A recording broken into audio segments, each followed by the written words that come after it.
செய்து பூஜிக்கும் பக்தி அதிலும் உன்னை காணலாம்.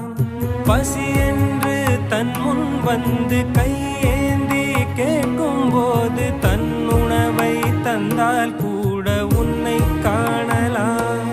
உன்னை காண பல கோடி இங்கு வாரி இறைக்கிறார்கள். எளிதாக உன்னை சேர இங்கு யாரு நினைக்கிறார்கள். அலங்காரம் அதில் நீ இல்லை, அகங்கார மனதில் இல்லை.